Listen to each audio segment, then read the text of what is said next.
nice Lamborghini. Too bad it doesn't float.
Knocked him over.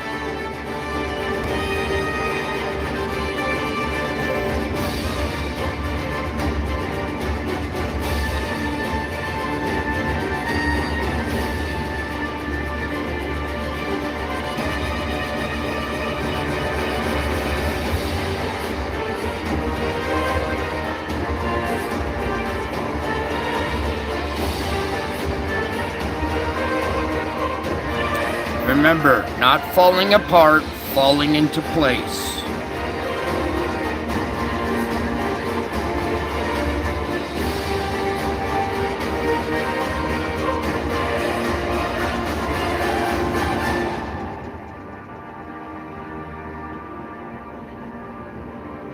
Dubai. Goodbye, Dubai.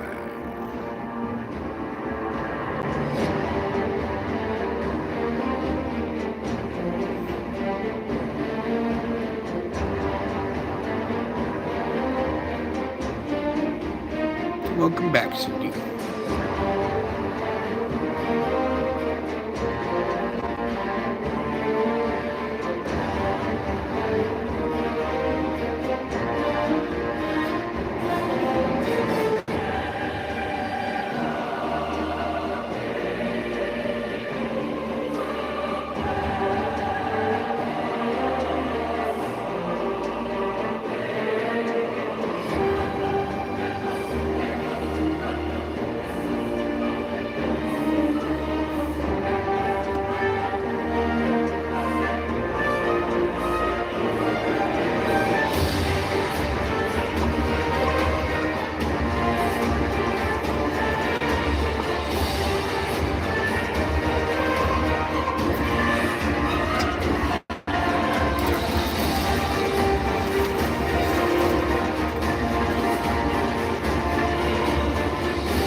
Look out for another biker. You might want to grab the surfboard now.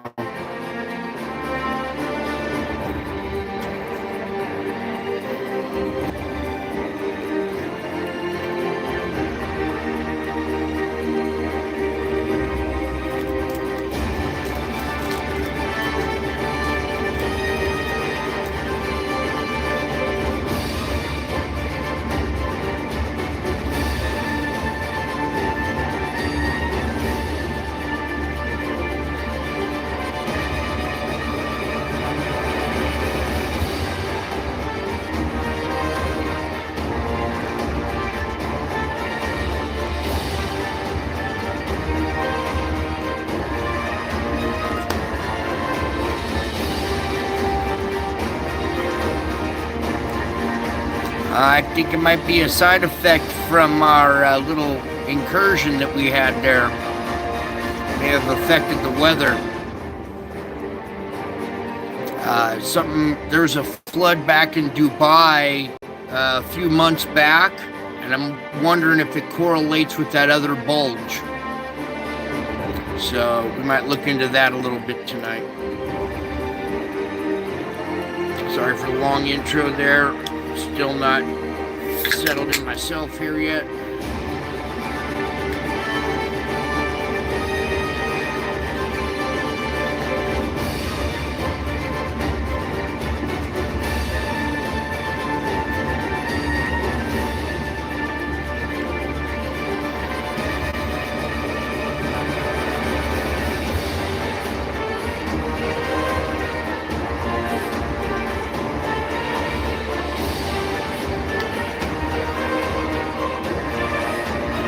CERN was turned on April 8th, day of the eclipse.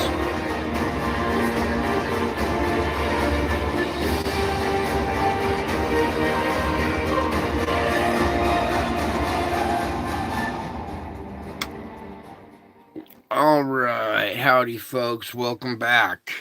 I told you I would be back. All right, so let's get settled in. Everybody take a nice deep breath.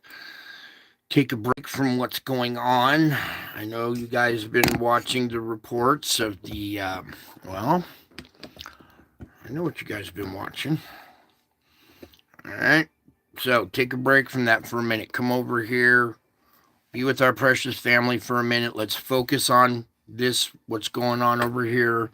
Okay, take your mind off of the war for a moment. Okay, it's good practice to take your mind off of all the woes of the world and spend some time here with me and this precious family. Okay. All right, so here we go. April 17th, 2024. All right, here we go with this incident, this little event up here, and then a small one down here. Okay, so now in the last couple of days, we've seen two of the big objects, okay, two of the big ones, and they usually come in a pack of three. The last few times it's been three big objects in a row. And I think we've seen two of the three. We're probably going to see the third. Maybe this region, who knows? But I think we're still due, well, a third pass by one of the bigger objects, okay? But in the meantime, we got what we got here. Let me go ahead and get pulled down here. You guys watching New York Prepper? You're listening to all the alerts and launch codes and everything. Do not let that rattle you. Oh, let me get the opening frame. Sorry, I'm not paying attention here. Where is the opening frame? There we go. Okay, opening frame 024 here. You can see we have our spire right here. A lot of glowing area down there as well. An event underway. You can see our little object out front there already about to leave the frame. Okay, we have another event going on over there on this spire. Okay, I told you those spires are like compass needles. They point to an incoming magnetic field. Also, the big blast that just came off of this glowing region. Let's back up a little bit. All right, you see this region right here. Watch it grow in size, and then our blast comes out of there.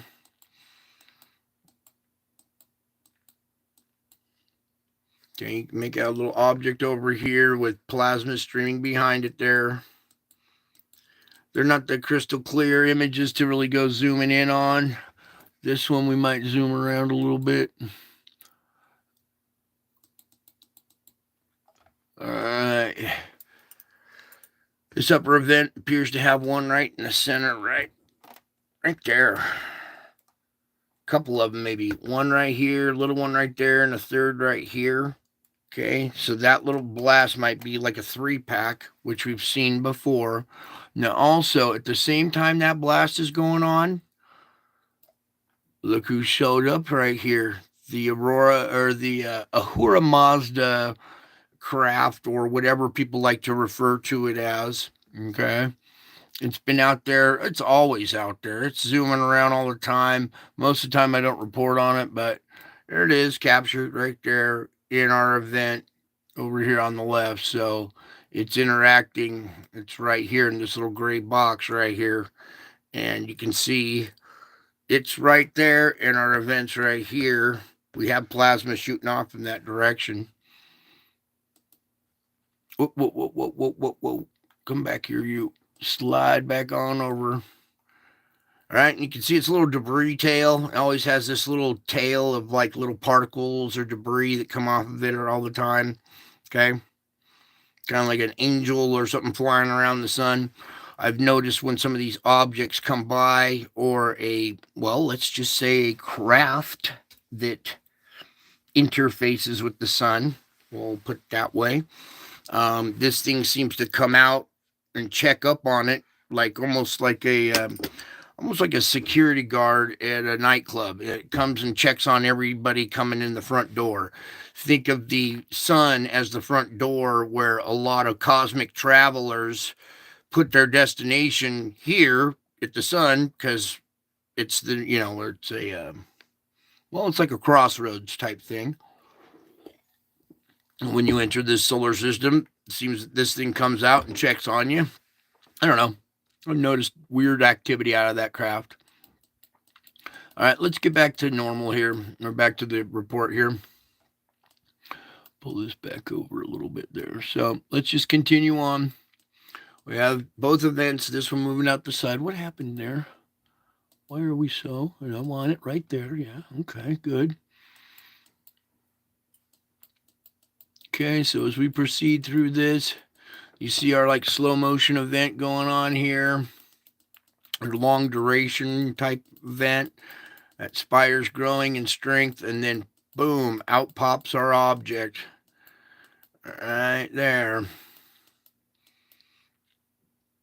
I want right about one back. That's probably pretty good right there. Zoom in a little bit. Take a little peek under her skirt here. All right, I'll let you be the judge of it, but it appears we have our object in the center here with this trailing, it looks like a V shape, almost like bow shop off the bottom of it. If we come over here, it's kind of zoomed in too much, but you can see the dark area right in the middle of the stream of plasma. We have a dark circular patch, okay? And then you notice this halo around the back here. See that? Let's come over here. You see it's this halo right there. Now, that could be the magnetic field of this little object right here, but this seems to be out here. I don't know. It just looks a little like maybe there could be a bigger object back behind it. Whoopsie, whoopsie, whoopsie. It's not what I wanted to do. I want to put it right about there and then start it. Whoops. All right. I'll let you kind of be the judge of that. We'll put it like right about there. You see something kind of in the background there? I don't know if it's, like I said, it could be the magnetic field that's this object, or it could be, yeah, there looks to be a bigger black one. That might be our third pass right there, actually. Yeah, that might be it right there. I didn't see it until I look at it through my camera here on the back side of the phone here. Yeah, you know what? Oh, boy. Hang in there, you guys. We're going to have to kind of dive a little deeper here for a second. I want a certain frame here. I have to pull back all the way, get the frame.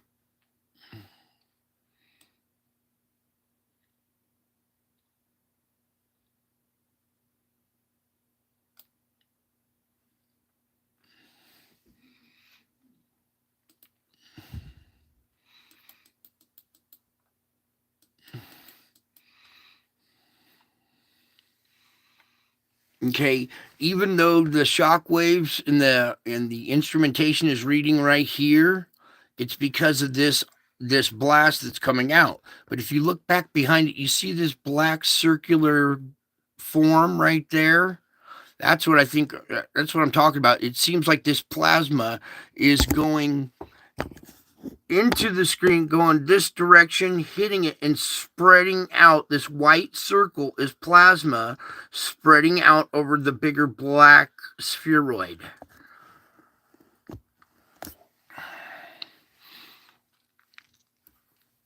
Let me, it's going to jump a little bit. I have to do that. Or, yeah, you see how that black circular shape stays out in front of the shock wave? It appears that we have a bigger black object. That might be our third pass right there. Let me go one more. Yeah, you see this crescent moon effect still there? All right, let's put it back into motion here. I want to try something.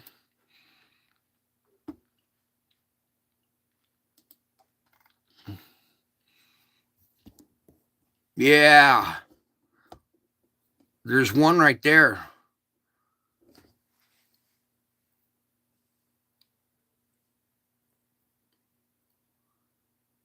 Right there. That bigger one. All right, let's try speeding it up a little bit. It might be going... It's a slower event, so might be able to...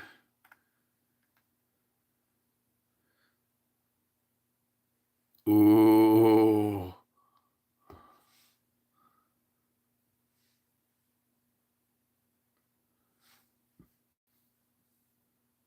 Yeah, you see the plasma coming off the back ring of it right here? Right up here on the back side of that bigger black sphere, there's plasma draping over the edge of it. Painting the target. Let me pull up just a bit more. Try to get it just right to where you guys can see it the best. Yeah.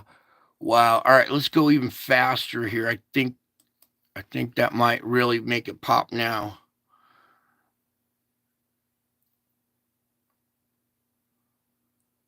Wow. That's a little too fast. Let's slow it down. I think right there was pretty good. Yeah, there was a couple of them. There's a bigger one out front, and that's that last one, that second one. There's a big one right there, and then this second one right there. Wow. All right. See that bigger one? And then a second one. Right there's the first one, and here's the second one. Yeah, I would like go frame by frame, but then it doesn't. It's the motion that makes it pop and the flow asymmetries around it. Just look how everything popped and wove around it first, and then it comes out. Wow. You know, let me get like right perfect here. I want this for posterity reasons too, for the record. Okay, not just for the show, also for the permanent record here too. And a timestamp. This was the 18th. Okay. Wow. All right. A lot of celestial bodies interacting with the sun. Okay, causing CME activity and wow. I wonder what it looks like on this side. I wonder if we get to see it.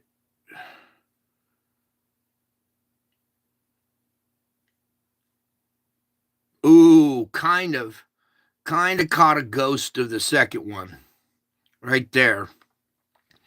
But this one, you can really see it there. Okay, and let's see who's here. Most of you guys know what I'm talking about. Let me just pop this up real quick. I'm sorry, I'm gonna have to detour real quick for a reference to these black spheroids and the plasma flow that I'm talking about. Okay, so let me just bust this open real quick. I didn't plan to go here, but I think we could pull this up real quick. This one right there. Okay, here you see a much bigger black spheroid object. You can see the plasma hitting it, going over, and then you see the flow around the very fringe right here. We had that same flow on this one here, on the second one. Watch the top side of it. You'll see that flow coming out of it. Here, let me put it right there. See that little, yeah.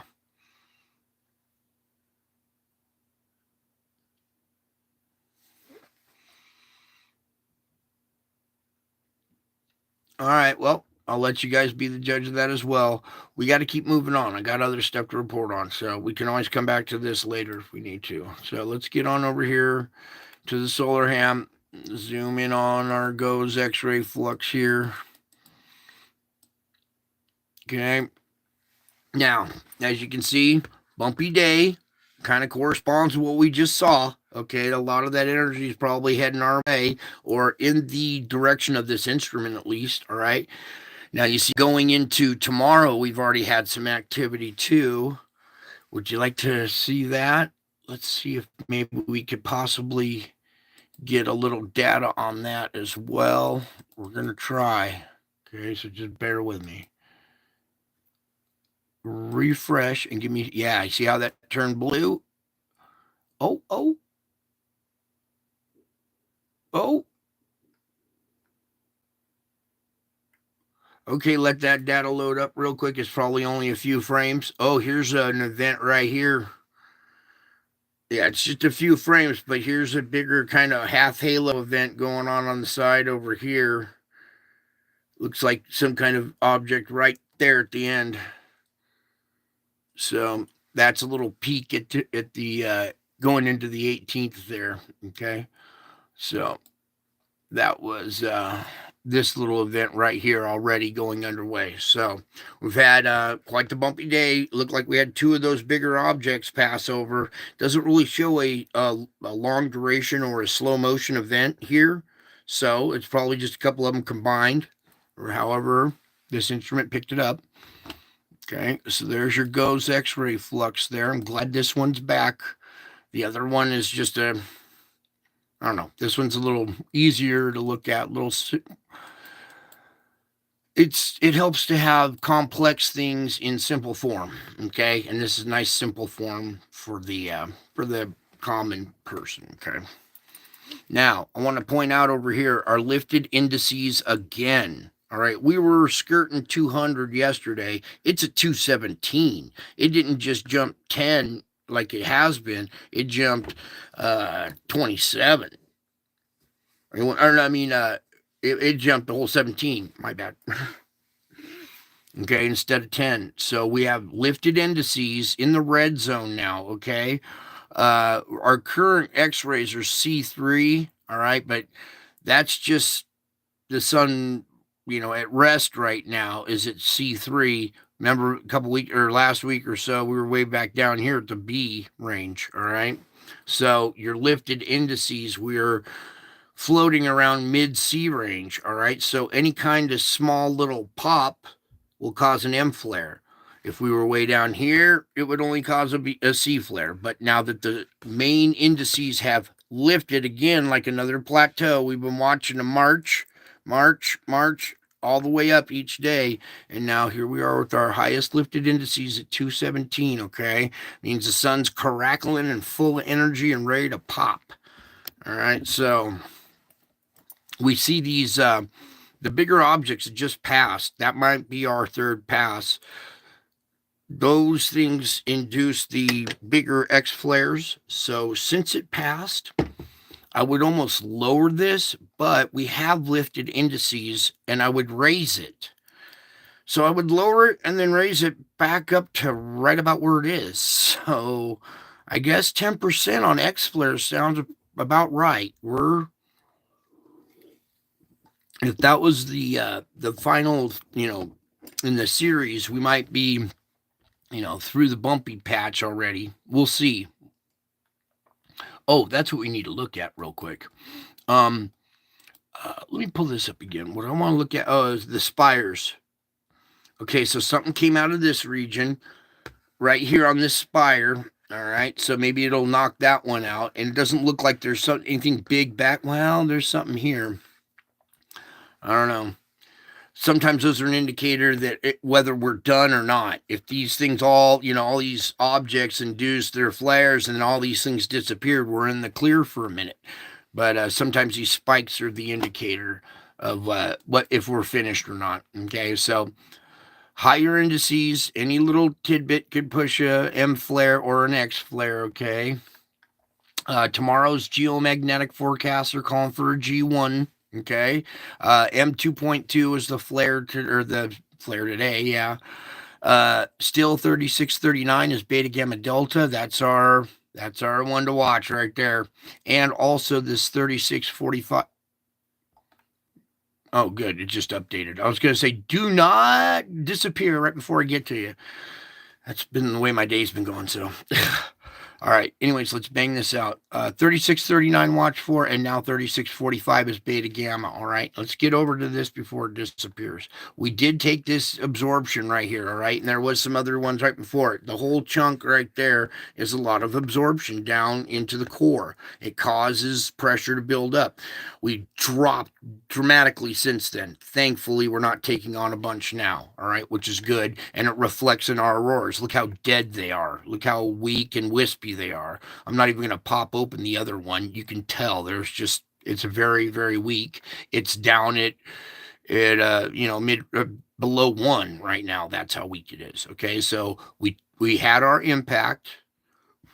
We're in the process of absorbing it, right? Okay, well, actually, we absorbed it.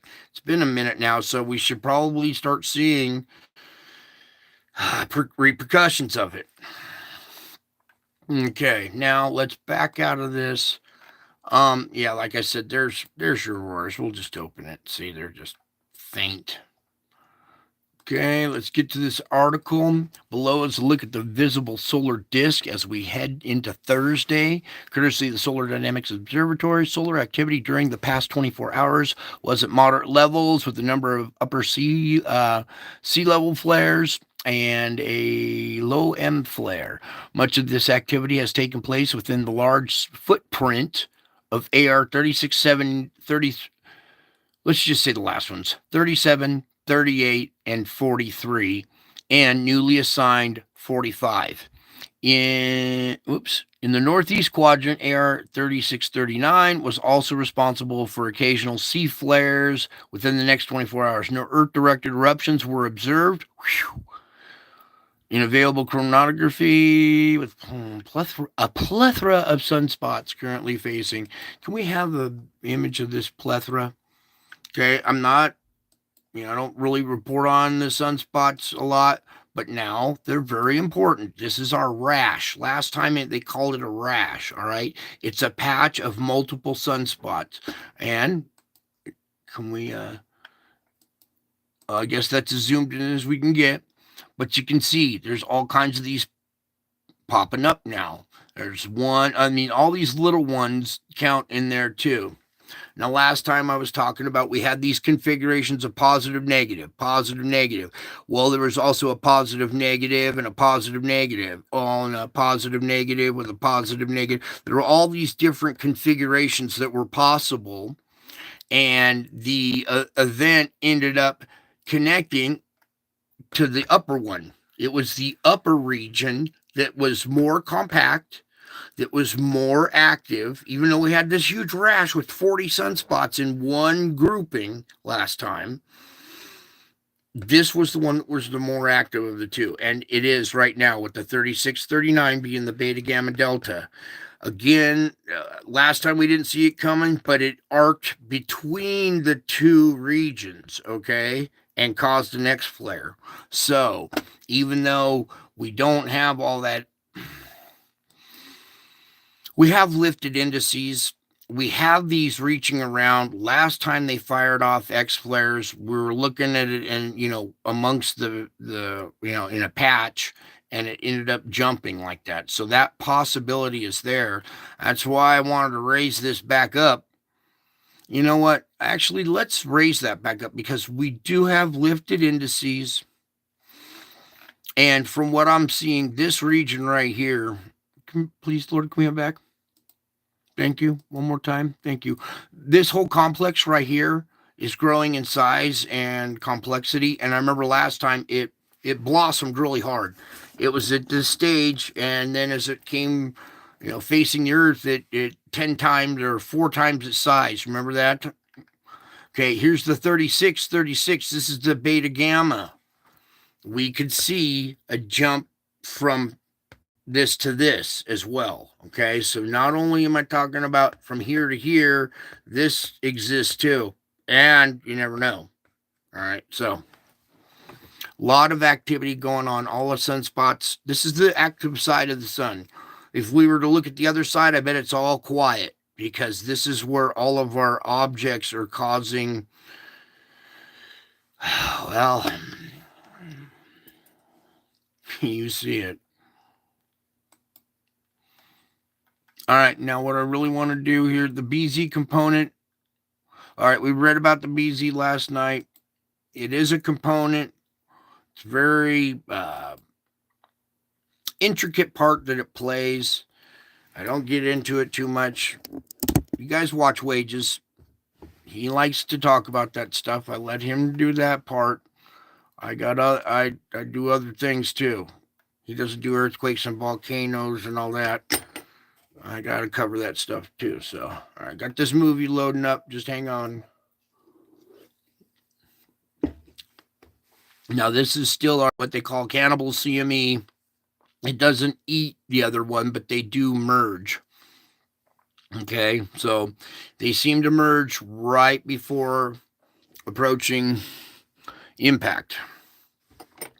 Hopefully that's good enough. You guys can see it. You can also come over here, but you can see the second one catching up with the third one. They combine together before reaching us. So we'll have a combined, it'll be a single impact, but with like a double punch to it. It'll have some more density. It might actually, the second one catching up, pushing it like that, might speed it up just a tad bit. It might arrive just a tad bit earlier than expected right here. If the second one is like pushing the first one, like wind at your back a little bit, giving it just a tad bit brief sooner arrival than what was expected, possibly. Okay, so we have this impact coming. Brace for impact. We just had one. We absorbed a bunch of energy. We're seeing repercussions. Here comes another wave of energy. After that will be another wave of repercussions. So I hate to be the bearer of bad news sometimes, but a lot of people like the fear porn stuff or whatever. That's not what we're about here at this channel. This is information for you to use. All right, they took the big old impact thing that was heading at Earth. They took it off of here, so showing nothing right now. But there's still that big old wave we saw the other day. Whoops, on this one over here that's due to hit us. Okay, so don't be lulled to sleep by that. Okay, the rest is this. Now I want to get over here. Oh wait, they didn't update this yet, did they?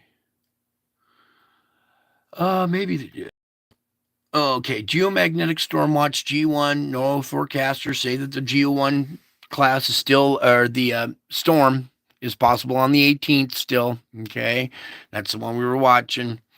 When the CME is expected to hit Earth's magnetic field, it's a faint CME, probably not very potent, but even a weak CME impact can spark auroras. All right, you saw both of those things combining together, and they're calling it a weak impact. Okay, so that's where sometimes I disagree. All right, we can agree to disagree. All right, I think it might be a little bit more than a faint impact, and G1 we might see G2. I don't think we're going to see a big G5 and it's knock things out, but we might see a little bit stronger than G1, I think, especially with those two combining. All right, last time they actually split and we didn't get anything. So very, would you believe if I told you how important your prayers are as to whether this impacts faintly or just wallops on us. It was a series of solar eclipses. All right, there's that old article. We already covered that one. Now we need to get over here to our Schumann. Bingo. Remember what I was saying last night? We had pressure come in, or we had, the event on the KP that's going to register down at the core level. We see all this. We're going to see another grinding event. Remember I said that last night? Boom. Here's your grinding event again. All right. Pressure right back up to, it was relieved for a minute there. All right. Boom. We absorbed our the absorption reached down to the core. Finally, the core and the shell expanded into each other, grinding at the barrier. And these are low frequency emissions from two giant spheres, or like a shell and a spheroid inside of it, grinding super slow, not super slow, but creating very low vibration squeaks, or it would be a squeak, or metal on metal, a screech, or grinding. Imagine your metal brakes grinding on the metal disc, okay? That kind of effect, that metal on metal grinding, that's what it looks like. That's what the sound would look like, all right? And this is echoes that reverberate off the ionosphere. They emit from the surface of the Earth. This is your dynamo down below. The core spinning in the shell generates a magnetic field out around the crust, okay? When that dynamo slows down, your magnetic field gets weak. And when that dynamo starts to grind, well, it sends out very powerful waves. The white indicates the strength of the frequency. All right. So green being our very weak, okay? Our 7.83, the power of it is not really all that strong. But when the two start grinding together, it really pumps out a 7.83 and the surrounding frequencies, okay? So you're getting an intense blast of earthly frequency as well as the surrounding ones, even low frequency. Now, something else I need to talk about here too as well is our military uses ELF, which is extremely low frequency. All right. Well, 0 to 0.00001 wavelength is extremely low frequency. All right. And that's what we see when you see these lines go up above our regular readings here. See how they go way up they reach almost like out of the spectrum. They're reaching to 0. They're reaching that 0.00001. Okay, so that's that extra low frequency very intensely.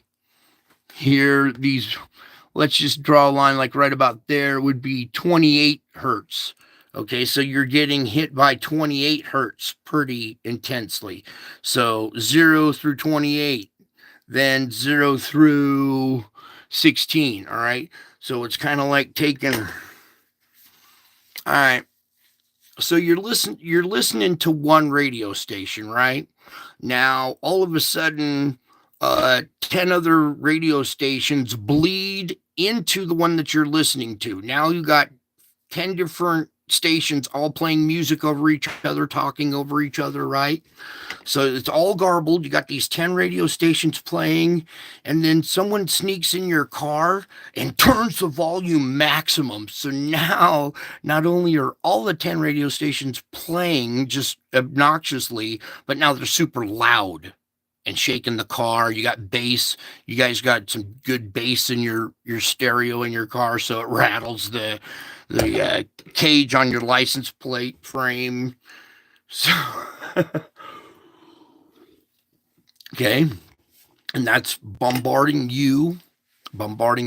the animals that are used to a nice calm 7.83. Okay, so it has side effects. Okay, and it's also an indication that pressure is at its maximum down below. It has absorbed and reached core level. Okay. Now we just had a release here.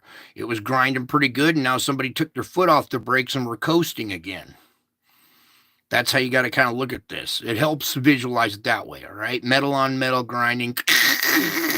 And you can stab the brakes like here. Imagine if, you're driving along and some dude pulled out in front of you and you stab the brakes really quick to slow down, but then you released them. That would be a quick little like that. Okay. And I'll pull out a diagram someday of the center of the earth, and we'll go over the terraphysics, the geophysics of it. Okay. But for now, there's your Schumann. I could tell you when I saw that, we absorbed that energy that we would see another grinding event. I think we were like right about here. Oh, there's the gap that we were talking about last night. So we're right about here. And I told you pretty soon it's going to be 4 to 6 hours for it to absorb. Well, there it was. Okay, moving on now.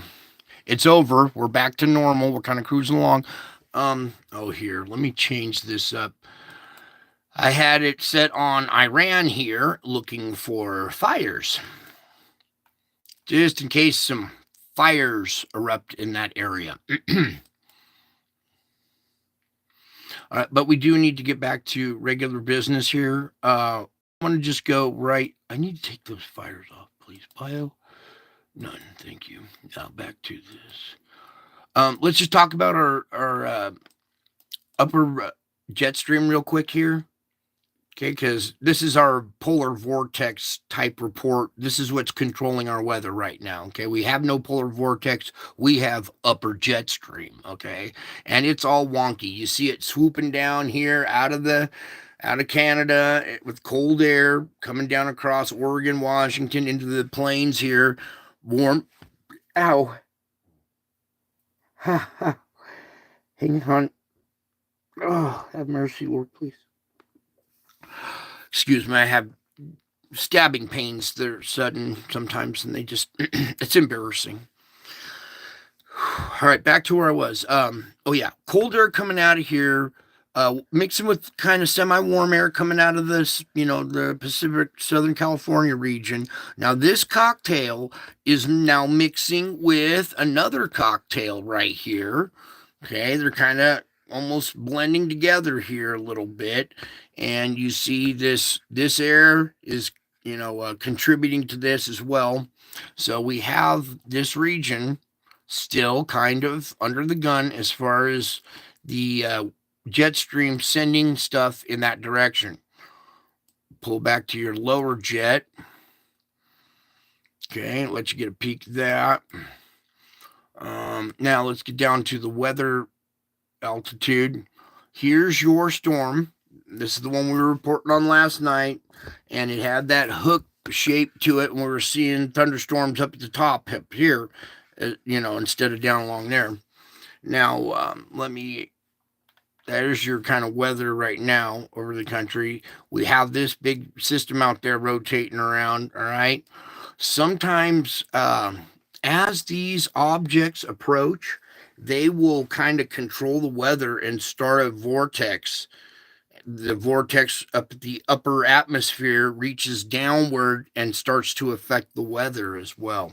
I believe that the passage of these objects not only are causing the coastal inundation, but then they also ramp up the weather after their pass or, approach. During the approach, the pre-charging, like I was saying, of the waters there, the pre-charging of the weather as well. And then once the object has passed and the gravity effect event is over, there are the wake of that, the effects of the wake of the passage of those, I believe, is what's causing these storms. And last time, I played a intro from the United Arab Emirates of them flooding just a few months back. Okay, well, a few months back is when we had that other event, the bulge event. Now I'm going to try to go after the show and do a little research and see if those two correlate. Also, I believe a show called The Earth Master was able to catch some more of the data.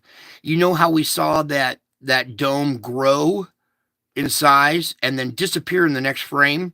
Well, he has some other frames that show the continuance of it up this way, just like the one months before. Okay, so he had some frames from the other instrument, the one that we got it from. You remember it was this big and then it disappeared right off the coast, and the one that had happened a few months before got about the same size, but then kept spreading it up into the coast, right? Well, I believe what I saw on his channel was, and he said there were some missing frames, that event did not just end right there, that it continued on up into the coast, just like the very, very similar to the first time. Okay. Now, something I want you to consider as well is the path of an object moving up and then arcing out like that, all right? Because it kind of came at the shore. It went like this. That would be because the Earth's spinning this way and it would be pulling away like that, right? You see my pointer pulling away like that as the Earth would rotate out of view? So let's start over again. If it, the object's right out here and it's pulling water up, and then the Earth rotates like this, and then the object passes and it's pulling away, it's going to pull that water up and into the shore, all right? That kind of moving up and going easterly is the same path that our eclipse took. A very similar path, okay? Which means the objects could be in the orbital plane of the moon's orbital plane around the Earth, somewhere in that vicinity. And I showed you a picture that I had drawn of an encounter or something I had witnessed with a black object close to the moon, all right? As well as what we do at the end of the show, showing you the actual object that is next to the moon, all right? Help me, God.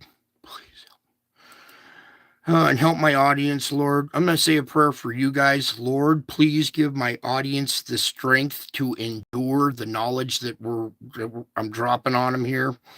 Because this is... Hopefully you guys just think this stuff is fake, okay? And that it's just a bunch of hooey and you can go about your life. Because when it really seeps into how real this stuff is, it can be very disturbing, okay? Now, I'm not here to disturb you. These things, the world's not falling apart. This is all falling into place. Now, got to remember to look at it through that perspective. That's why this isn't a fear-mongering channel. This is a up-in-your-face truth, facts. You're grown adults. You can turn away. You can click away if you want. I'm not forcing you. Although you need it. But I'll let you guys be the judge. So, I want my wind back on there real quick. You can see our out-of-control sandstorms, all right? I don't even know where to... how to start to describe them. You can see this one is actually moved offshore. All right. It has taken the sandstorm, moved it offshore. It's crossing the Indian Ocean and hitting India now. So India's getting hit by a sandstorm from Saudi Arabia. There's Mongolian desert and the sandstorm that's coming off of that. We got it getting sucked up and being whisked around up in there. We got sand coming off the backside going clear across the Black Sea. We got sand going all the way across the Atlantic, depositing on South America. You can see the Andes Mountains right there where the sand doesn't make it past that high elevation. It all lands on the valley right before it. So your ongoing sandstorm that started in November of last year. Okay, we haven't even seen a sandstorm last that long during the summertime. So if this is still continuing in the summertime, I bet it will be much bigger. And let's just pray that we see a relief from this. But all right, now I need to get on over here to our SO2. I want to take out that wind. I want to go there.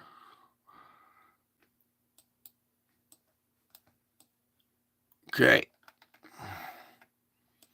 Oh, I love you too, Surfer Girl. You know what's going to be the coolest thing? Is dancing with you. I can't wait to put my arms around you and slow dance with you. That's going to be every single one of you gals. All right. Anyways, back to the report. I'm sorry. Get carried away in the chat. But very concentrated, well-developed area of pressure right here under China. India darkening up. Okay. We come down here to Java, and it's darkening up. Also, our volcano report is still not kind of updated, and I know why. Because we just had probably the biggest blast of the year. And we'll get to that here in just a minute.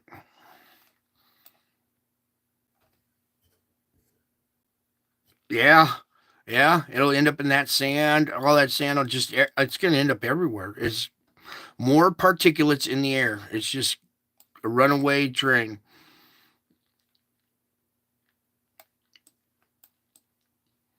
Oh, I'll make you blush. I'll treat you like a gentleman.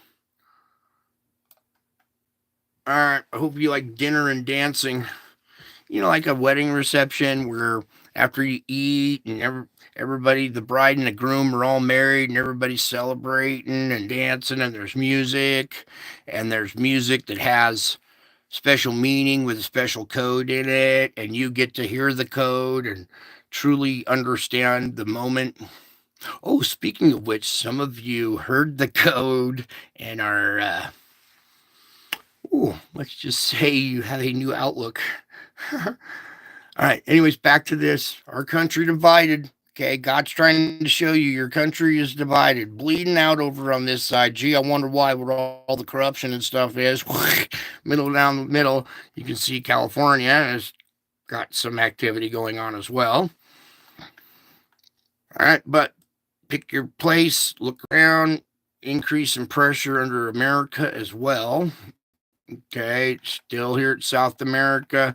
Look how all this down below is filled in nice dark purple. Okay, we have maximum pressure. Well, not maximum.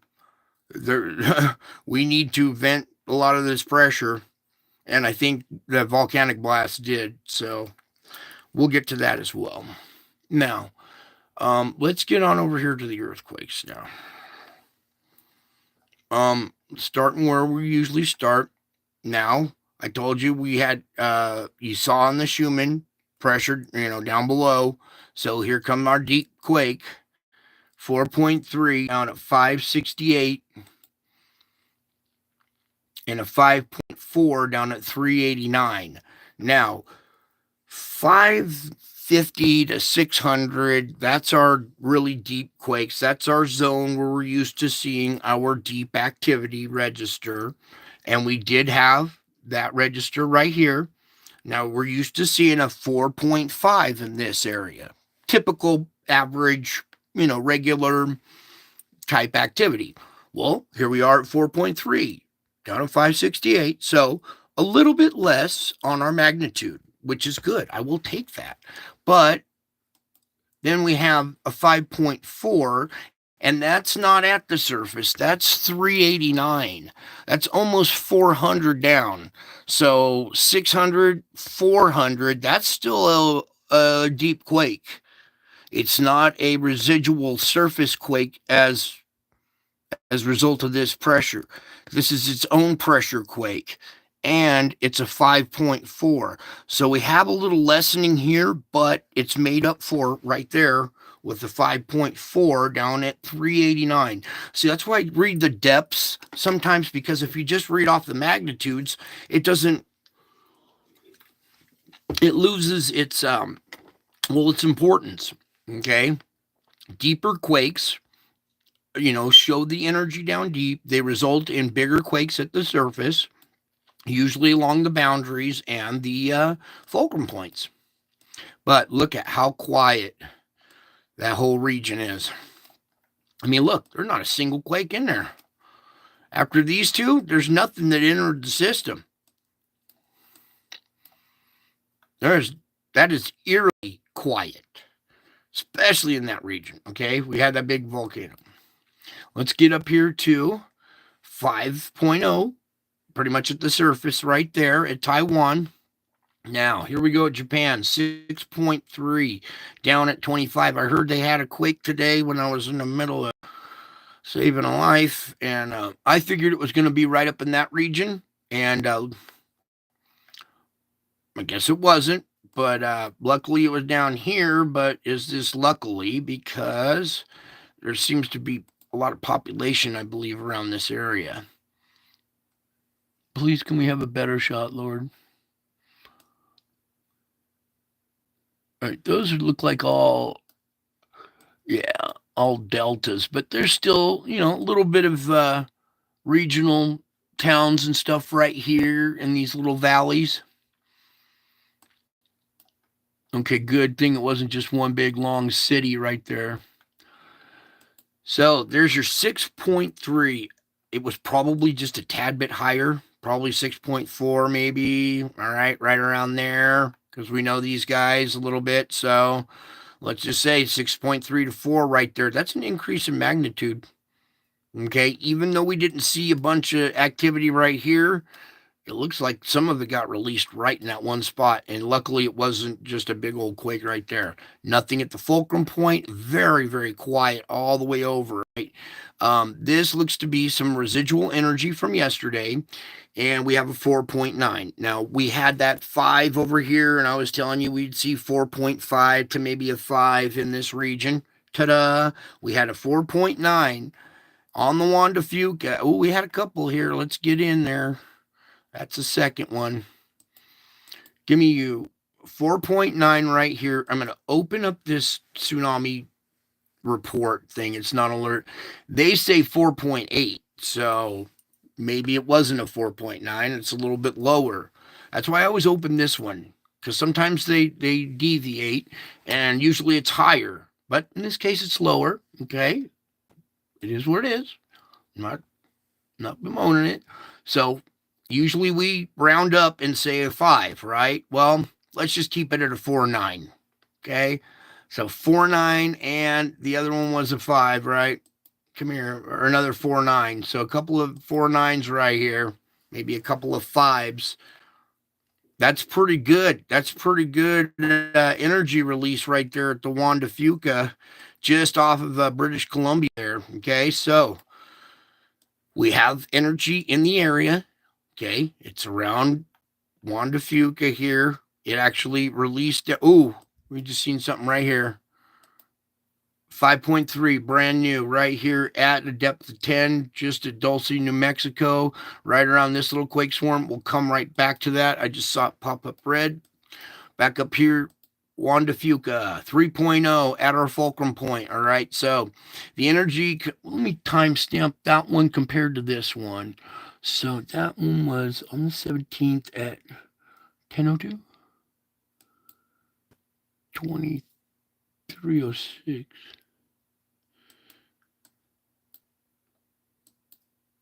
This one was before these. Okay, so we're seeing activity out here on the Juan de Fuca. We had a fulcrum point quake at 10:02 or 7 o'clock UTC.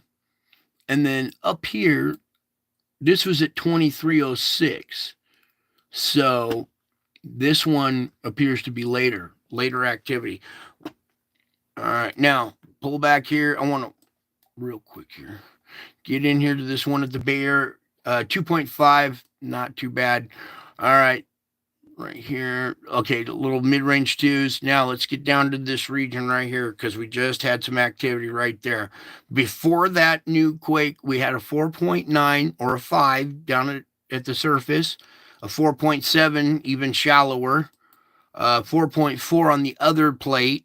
All right, so there's pressure on both sides right here, reacting on this plate and on this plate. These two are grinding on each other, and we just saw just a little bit off of these two our brand new quake right here to 5.3.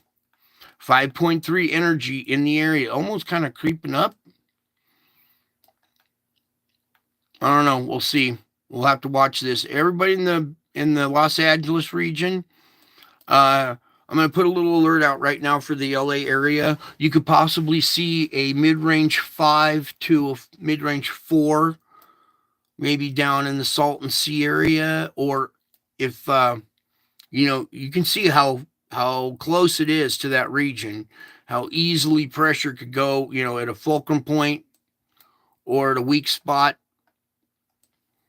Okay, so little alert here. It's nothing too major, but be on the alert that there is quake activity just south of you. All right, and that energy can push upward and cause quake activity up there. All right, let's check out New Madrid here, 2.8. Arkansas right there. Let me go all magnitude real quick. Take that down. Take that down. All right. So right there's your 2.8. Here in Oklahoma, 2.2. We all know what's going on in that region. As well as up here in New York. Something I want to do for this little spot right here. Please, Lord, can we just have the map? Thank you. I won't zoom in again. I will just leave it. I want a week's worth all magnitude. All right. Just so you know that over the course of this last 7 days, there's been a little pocket of activity, small quakes. You're still weak spot right there, okay? There's still a weak spot right outside of New York City, right? And it's still semi-active, just really small, real small activity.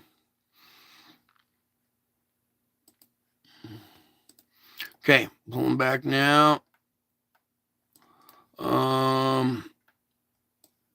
Yeah, our new quake there. Let's go down to Cocos, 5.5. So we had a 5 mid-range 5 right there, and this 5.3 up here. There's pressure in this region, all right? And we're seeing releases around these plate boundaries. So everybody watch out. There's mid-range 5 energy in the area. All right, let's get over here to South America, 4.4 there. Notice how quiet this whole zone is. We don't have a fulcrum point quake. We always have something there. So a little kind of weird, shift of momentum or pressure and activity.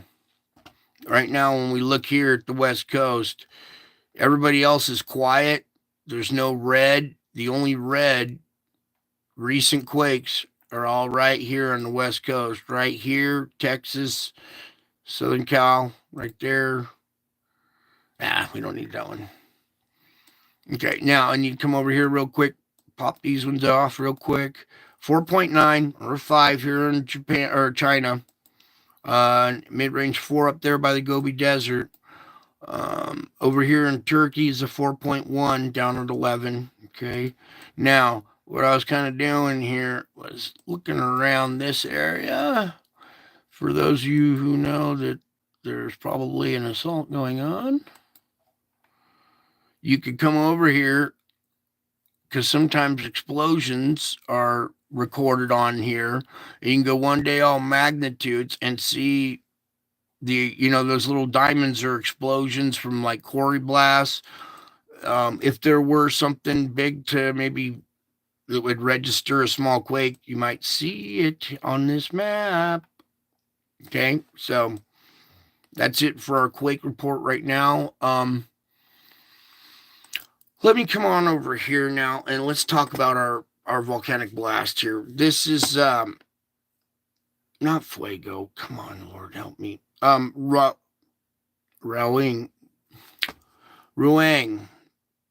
And this is one that's been on the list every once in a while. All right, the surpriser, kind of, or not surpriser, but it kind of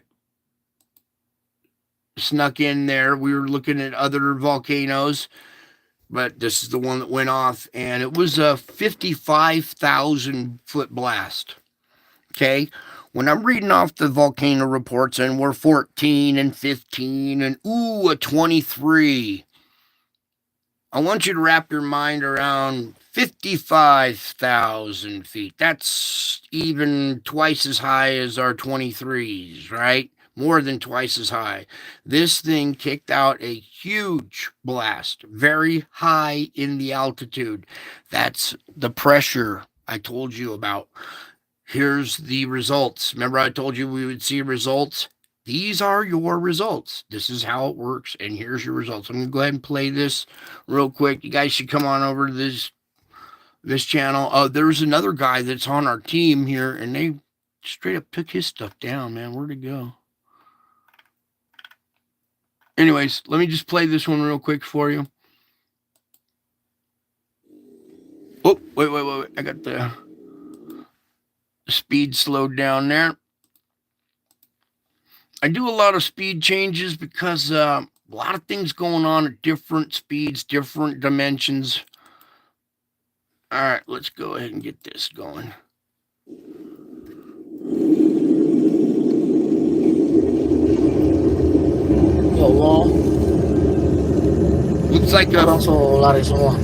Looks like a face with horns.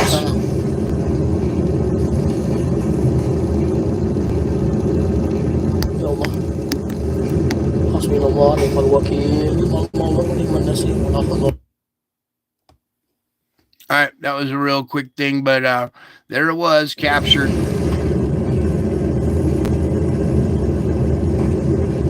All right, right here is the bottom part of the nose and the chin. There's horns on top of the head. The rest of the top part of the head is like in the dark. So I'm going to play this. I'm going to turn the sound down a little bit and slow the speed down halfway. And I want you to watch the lightning strikes around this. Watch this face develop. Watch the lightning strike, and it will paint the rest of the face. It's very brief. It's hard to capture. I had it slowed down trying to capture it, and I can't. So I'm just going to go ahead and play it. There we go without the sound. Now the lightning kind of finishes off the face here in a minute. All right, we're talking a 55,000 foot blast. That is a lot of pressure. All right. And that's kind of why I wanted that volcano report tonight, because I wanted to see what their report was going to be on this one. Okay, and that's why I'm telling you on the volcano report, watch out. Here's the ones that are active. They could possibly blow bigger. Here's the ones that are semi-active that could go, sneak a blast in there. So I kind of wanted to see, what we can do. All right.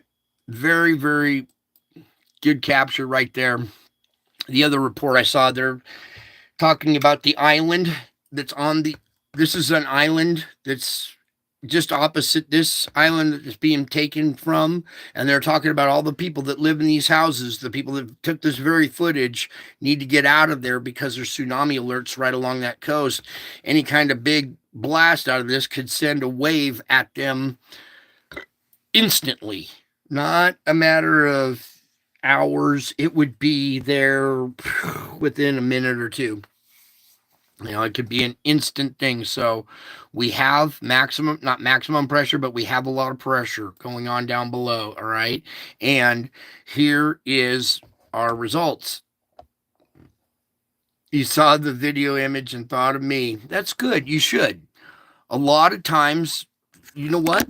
There is so much going on in this world that should make you think of me. All right. I'm not trying to be all egotistical type stuff. You'll figure it out here soon. I know some of you were yearning for this show to come on tonight. I know a couple of you have been sampling the music going, what? How? Huh? What? Yeah, go try it. Go search out some songs and see if I'm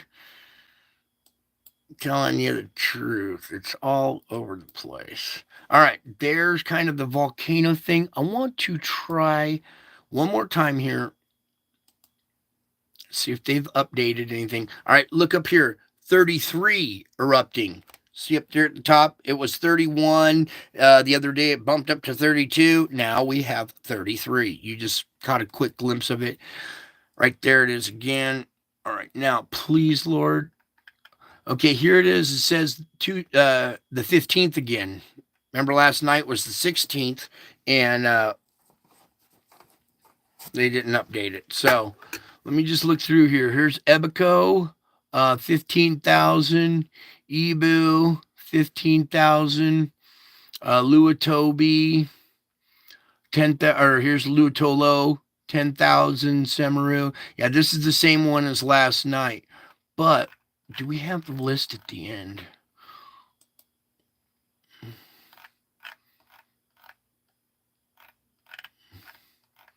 There's our list. Okay.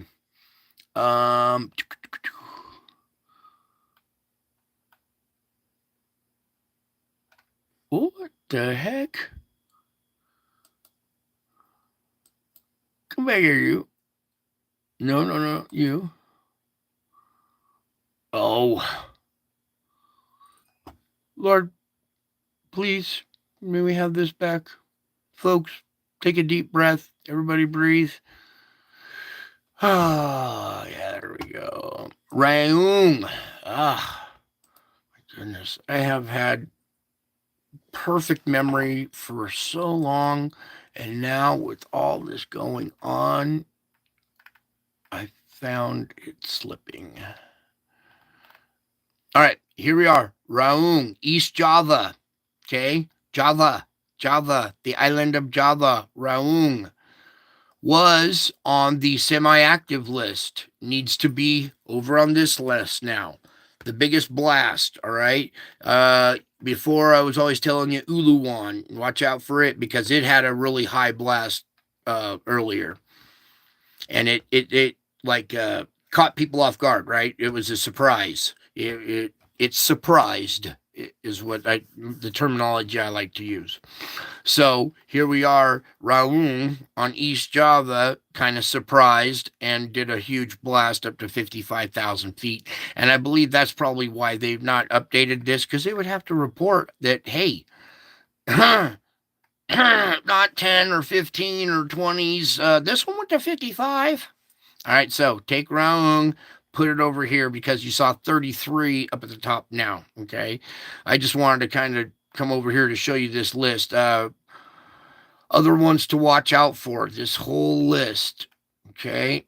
And these ones that are currently erupting could go big too. Watch out for Recahanus.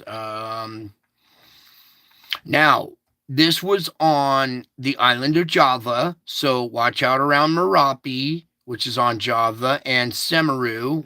Where are you, Semaru? Here on East Java as well. So we have 3 volcanoes now on the island of Java, and the one just did the biggest blast of the year now, okay? 55,000 feet, and I wish these guys would report on it or give us some cool imagery. I mean, this is like their forte, right? They're missing out on their big opportunity to have these huge headlines. Let me open it again. Just one more time, so I'm not tripping. Yep, still the 15th. Okay, you were here to witness it. Now, that's why I went over here and go ahead and busted out this footage. Okay, so you can see that it happened at night, so we really didn't get to see how, the big mushroom cloud during the daytime, but the lightning activity and you've seen it there. Okay, so very, very big, not circumstances, but consequences of that pressure building up down below. We had a massive blast, very tall. Okay, let's get over to our weather forecast now. I can turn that down now. It's squeaking in my ear. All right. Let me go ahead and load this on up. Let the loop play there. We had our severe weather, little trailing effect maybe. Some, let that just load up. I won't report until it's all done.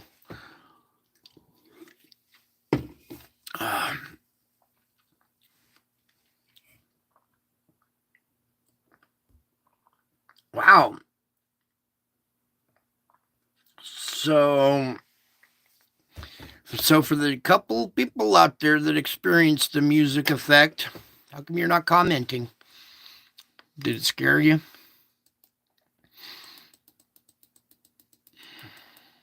It should reinstill you that I'm telling the truth here. Trying to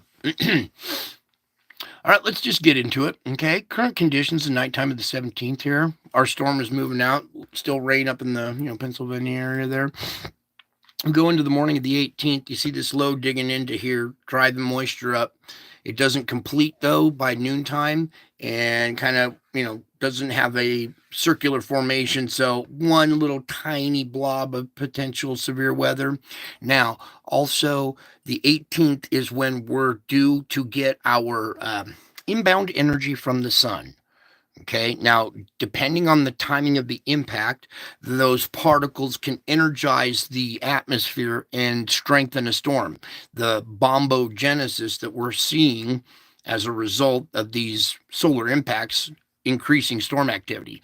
And that's why sometimes these aren't as accurate, is because they're not, adding in the solar factor. Okay, now let me back up a frame real quick because I want you to go. There's noontime on the 18th, tomorrow. All right, so noontime, convection.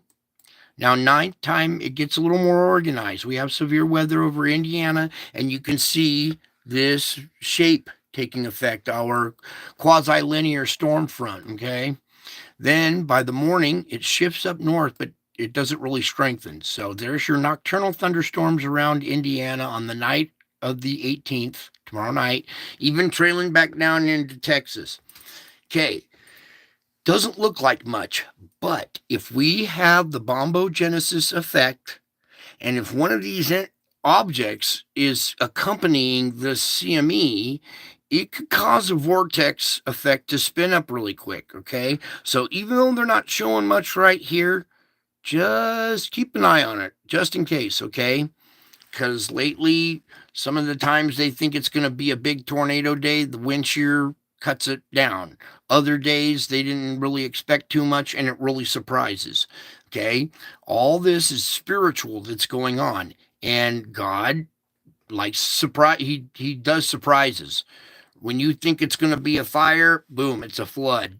You thought that there was going to be a tidal wave, it's you thought there was going to be an earthquake. No, it's a tidal wave. When you think it's going to be one thing, it's always the other with him. So sometimes when you see this, you breathe a sigh of relief, going, okay, whew, it's just a very small zone. It doesn't look to last that long. All right, dissipating in the morning hours. We'll watch this still, but just in case, you guys stay on your toes, okay? Bombogenesis could be taking effect on the 18th. I showed you impact on the 18th. And I showed you the event that came off the sun on the 15th. Let me just come back here real quick. Lord, help me. Let this load up here real quick.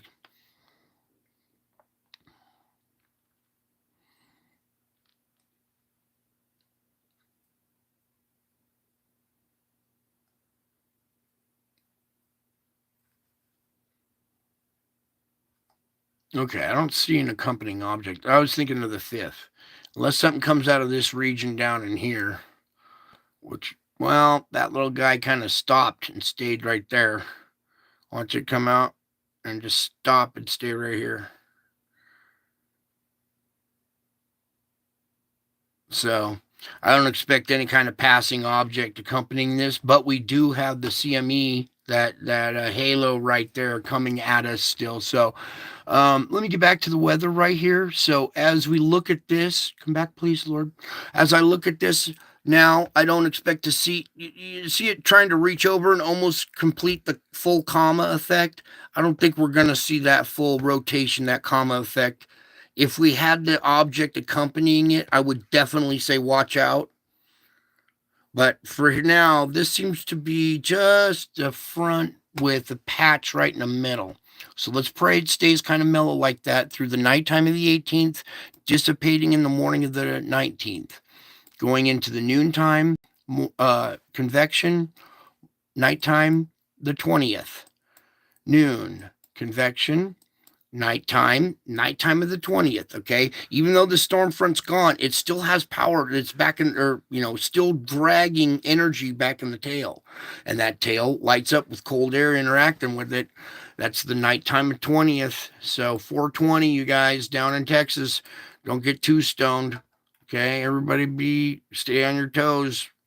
because that'll be the nighttime of 420. So make sure you set your clock after smoking at 420 that you don't fall asleep, because there's the nighttime of the 20th, the morning of the 21st, noon, convection, nighttime, morning of the 22nd, noon, convection, nighttime, 23, noon, convection, nighttime, 24, convection, nighttime, 25, noon. Ooh,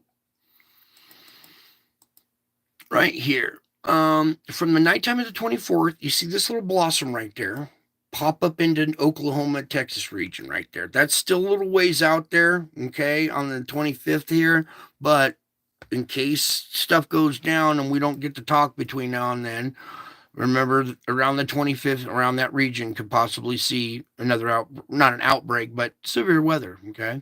That'll be the noontime, convection, Louisiana, Mississippi, the nighttime, so it goes nocturnal into Alabama. In the morning, it spreads into Georgia and up into Tennessee, so it goes nocturnal and still has severe weather in the morning. All right, so that little event right there could cause some chaos right there. It doesn't look like one of the big powerful storms like we're used to seeing, but that could surprise. If we have any event that comes off the sun in between now and then, it could add to this. All right, so anything basically past this point is kind of useless, but it's good to have an idea of what this thing is thinking might happen. So noon the 26th, convection, nighttime. The morning of the 27th, noon, convection, nighttime. 28, noon, convection, nighttime. Wow, look at that. Whew. Nighttime of the 28th. That's way out there. 29, noon, convection, nighttime. 30, noon, convection, nighttime. 30, or May 1st. Noon, convection, nighttime. May Day. Don't forget about May Day on May 1st there, okay? I know he likes to do May Day tricks too. Morning of the 2nd here.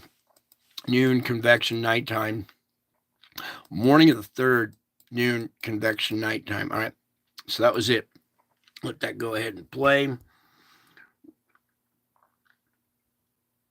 Hope you're all having happy and well, sending an abundance of love and light and Thanksgivings for all you beautiful people here. Oh, thank you, Michelle. How about the flooding coming here? Asked Tristan. Well, the flooding that's coming here, you're seeing it. It's because of our weather, okay? Tristan, what you need to know is all these particulates that come off of the volcanoes, all the ash that goes up into the air, water droplets can't form unless they have a particle to adhere to. So if there's a little particle of dust up there, it can make one raindrop, okay? But if you have billions of particles up there, well, now we're talking about billions of raindrops as opposed to one. The air has the capacity to hold more water now. It's like we just made the air from a kitchen sponge into an industrial size car wash sponge, okay? The air can hold much more water vapor now, and it makes more water. The potential used to be, all right, let's just these aren't real numbers, but for instance, okay, say the water percentage of the air was 10%. The air could only hold 10% moisture, right? Because there's only so many particulates in the air. Well, now with all the SO2, SO4, all the stuff that's coming out plus the ash, okay, all those are particulates in the air. You have just taken the capacity from 10% up to 50, maybe 60. All right, you've five-folded it or six-folded it. Now, a storm that used to drop an inch of rain over a 2-hour period drops 3 inches of rain in 15 minutes. And we're seeing bigger downpours, heavier buckets of water coming down, mass volume instead of smaller volume. Okay. And that's the reason why our flooding here. We're getting our flooding via the weather. There was also coastal inundation from that event. In fact, we need to pull up that. That's what I'll do. Get rid of some of these other instruments that clog up the system here, and we'll open up the Ventusky. Now, I believe it was also the Earthmaster channel did a report on the anomaly. And where are we, Lord? Oh, yeah. Imagine fighting through screams and yells and cursing and all kinds of chaos in your head, all these people's pleas, and try to focus on doing a show. Crazy. Glad this is happening to me and not you. All right, so we were over here, this instrument, and let me just go right to the calendar instead of backing down. I want days for April, and it was on the 9th, and it was at 5 p.m., right around there. Okay, and then, so, boom, boom, boom. Let me get right up to the end of the event, right here. Okay, so you see all the residual side effects that it left, all right? The Earthmaster showed this event continuing on up and hitting the coast right here, much like it did on the first pass, all right? I also showed you the bulge of water that was captured over Lake Erie. So the concept of a bulge of water is not really all that far-fetched. It's how gravity works. That's how the moon raises and lowers our tides.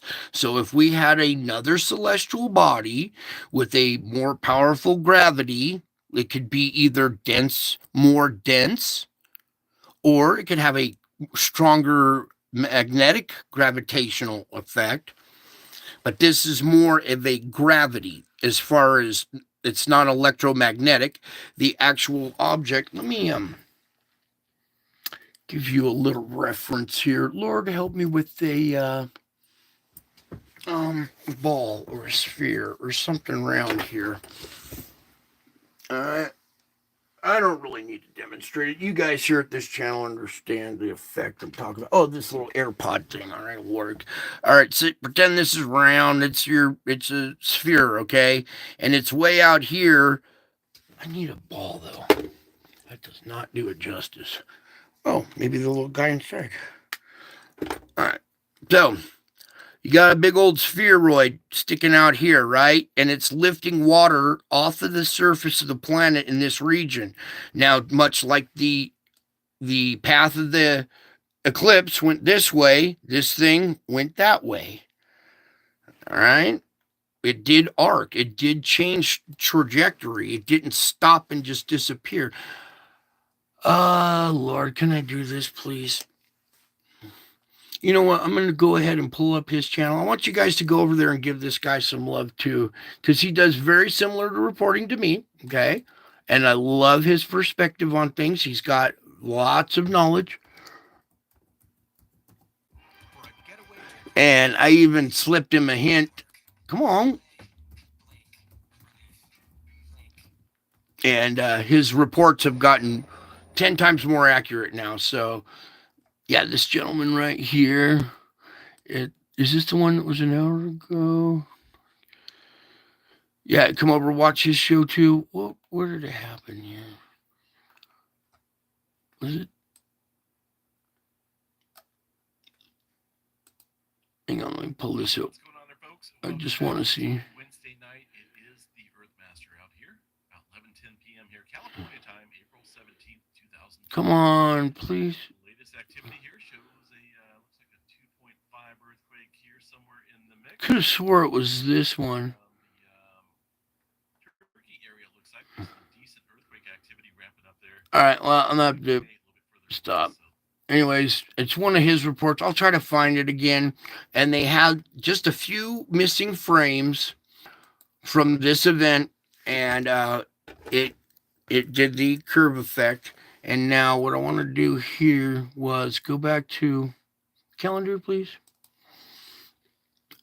It was in February 22nd. Yeah, February 22nd, 2222. All right. We had this event right here happen again before. And you know what? I'm just going to go ahead and get this out of there. I want you to see the water effects. Okay. It had effects on the water, preloading and afterwards. Okay. So this was the real event. All right. As objects moving up this way and then turning and going that way.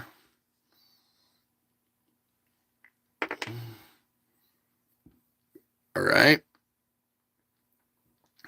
Now, Dubai and everybody's over on the other side over there, but you see how it kicks up waves going in that direction, just like this last one did. All right, so I just wanted you to see the trajectory.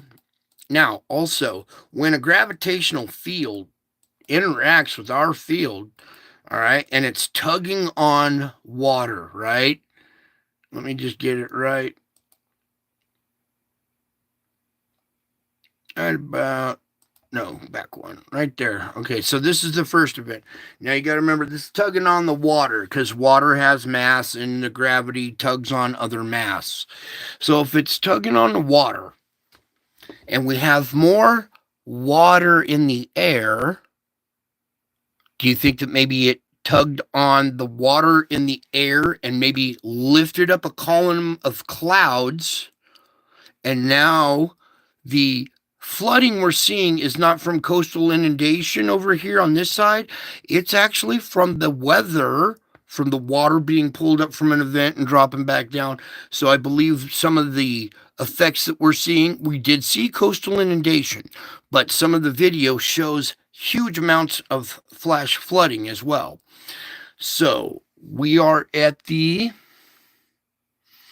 let's just get,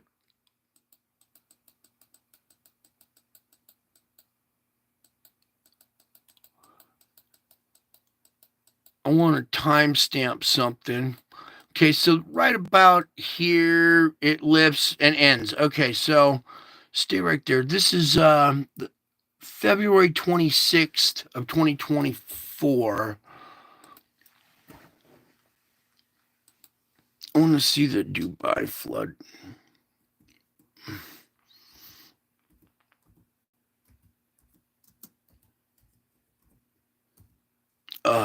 What would we say again? Help me, Lord. February 26th.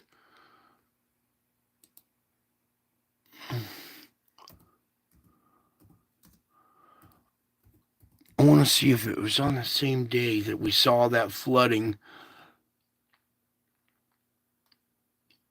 So, that's 1 day ago. That's 1 day ago, 16 hours ago. 19. I'm looking for last year's because they got flooded about a couple months ago, and I showed it as an intro, and I wanted to see if we had a corresponding date or event there. I'll have to do the research myself here. I just wanted to see if it would happen. There it is right there.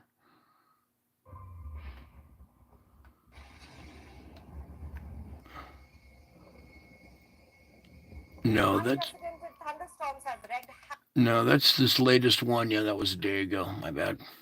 All right. Well, anyways, let's get on to our spiritual report here. We did have extra data there. I'll go try to find it. When I find whose channel did that, I'll try to post their link in the community section. All right, in my page. And for those of you who are like trying to figure out the code and the music, I've put a few examples in the community page that you can enjoy. And when you hear the code and the music, you're going to go, wow, this whole time, huh? Yep, almost all their songs, too. anyways, let's get past this now. So that's the end of all of our, terraphysics, astrophysics. Now we'll get on over to the metaphysics part of the show. All right. I'll just pull back here real quick.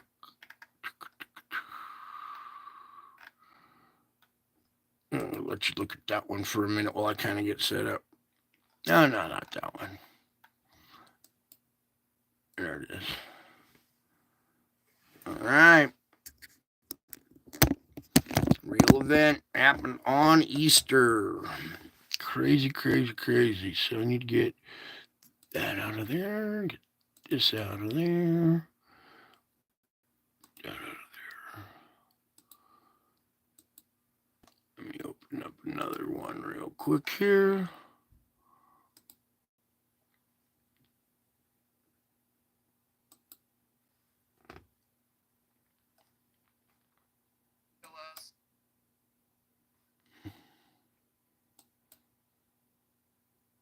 Whoops, come here, Lord. Help me, please. I want that without the chat box. There we go. All right, so gravitational effects by an object that is accompanying the moon. Gravitational effects by an object that's accompanying the moon. Let's just go real quick, just in case you guys need a refresher. There's the moon. Oh, I lost it. There it is. Hey, come here. On the moon. Never seen a face on the moon or something like that. So I started investigating, going after this face on the moon on thing. the moon. I think I misunderstood it in the beginning. But then I found the video and I was like, oh my gosh, what is that? So let's just check this out. Let's take a look at this. It is February 28th, 29th, 28th, 29th. I have gotten me a better quality camera to catch this thing in the sky. And holy moly, I am scared. I'm scared, but I'm not going to trip because I've been catching this thing for a while now. It's very ominous. There he is. There he is. There he is. There he is. It's a huge face. What is that? Looking right down on us. Let's see if I can zoom in a little bit brighter. There he is. There's the moon. Oh, I lost it. There it is. Let's see if I can get a better picture. I'm on the moon like it's supposed to. Is my hand in front of the thing or something? All right, here we go. Here we go.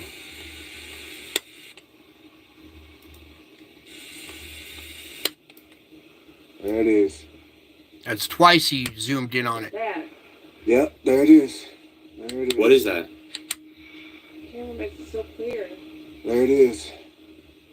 It is. Okay, so there's the actual eyewitness event with people eyewitnessing it.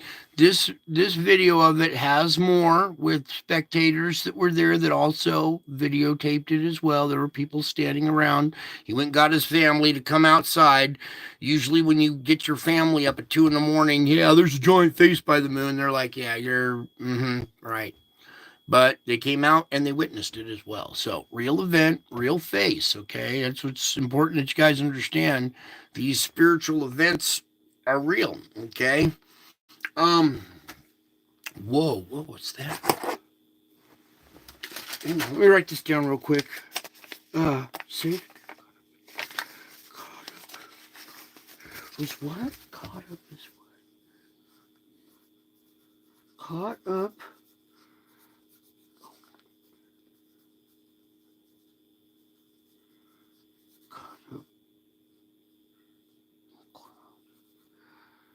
Oh, I get it. All right, cool. Thank you, Lord. All right, cool. So now we got this image right there. Let me go ahead and do my reading, and then, wow, that's amazing.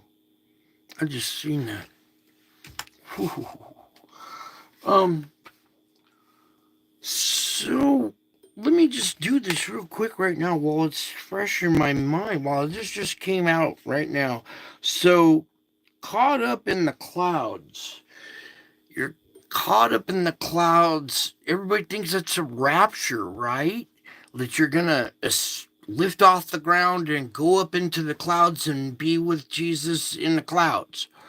But what if it means, wow, Lord, what if it means you're caught up at looking in the clouds? You're interested at looking at the clouds because you're caught up with me in the clouds.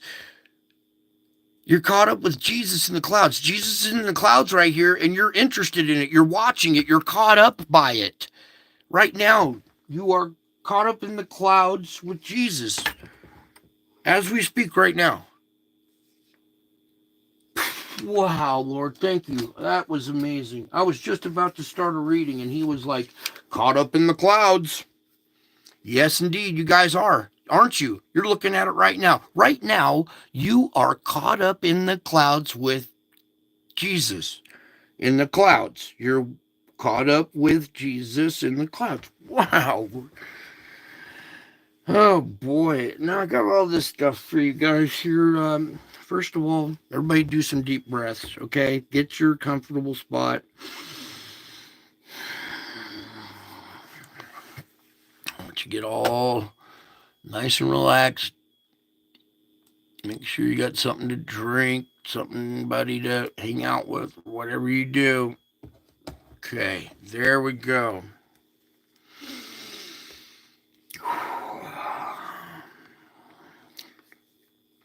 Come to me and rest in my peace.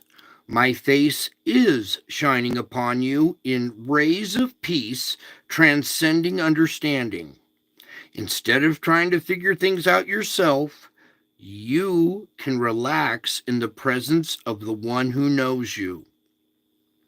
As you lean on me in trusting dependence, you feel peaceful and complete. This is how I designed you to live, in close communion with me. When you are around other people, though, you tend to cater to their expectations, whether those expectations are real or imagined. So when you're around other people, you tend to cater to their expectations. You feel enslaved to pleasing them, and your awareness of my presence grows dim. Your efforts to win their approval eventually exhaust you. You offer these people dry crumbs rather than living water, the living water of my spirit flowing through you. So, this is not my way for you. Stay in touch with me even during your busiest moments and let my spirit give you words of grace as you live in the light of my peace. I've read this one before, but it's important. These things, even though I've read them before, they still apply each day. Okay. Now, I know what's going on overseas right now. I want you to stop stressing about that and leave outcomes up to me. Follow wherever I lead without worrying about how it will all turn out. Think of your life as an adventure with me as your guide and companion. Okay? Your life is actually an adventure with me. So, live in the now, concentrating on staying in step with me.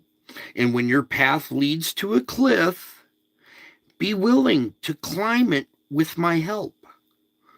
When we come to a resting place, take time to be refreshed in my presence. Like right now. We're in a resting place. Take time to be refreshed in my presence. Enjoy the rhythm of life lived close to me. You already know the ultimate destination of your journey, your entrance into heaven, so keep your focus on the path that's just before you, leaving the outcomes up to me. I am pleased with you. Allow yourself to become fully aware of my pleasure shining upon you. You don't have to perform well in order to receive my love. In fact, a performance focus will pull you away from me towards some sort of, it's kind of like an idol. This can be a subtle form of idolatry, worshiping your own good works.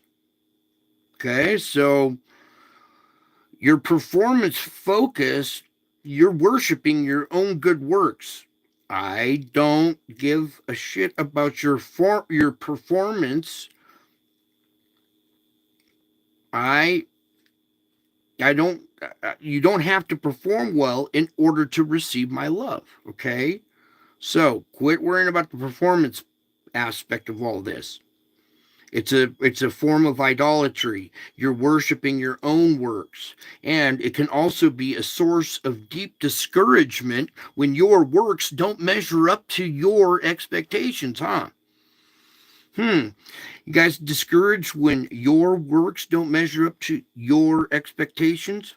Well, that's why.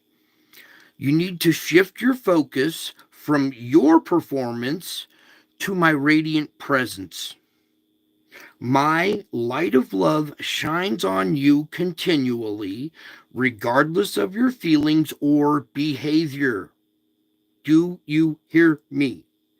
The light of my love shines on you continually, regardless of your feelings or behavior. So, your responsibility is to be receptive to this unconditional love. Thankfulness and trust are your primary receptors. Thank me for everything, trust in me at all times, and these simple disciplines will keep you open to my loving presence. To my loving presence. Where'd that go? There it is. Okay. These simple disciplines will keep you open to my loving presence.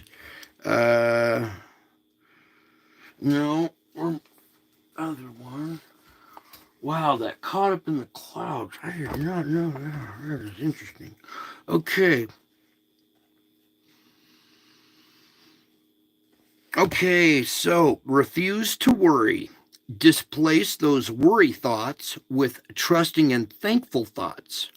Affirm your faith in me while praising me for all that I am and all that I have done. This combination of praise and trust is potent. It drives away anxiety and the powers of darkness.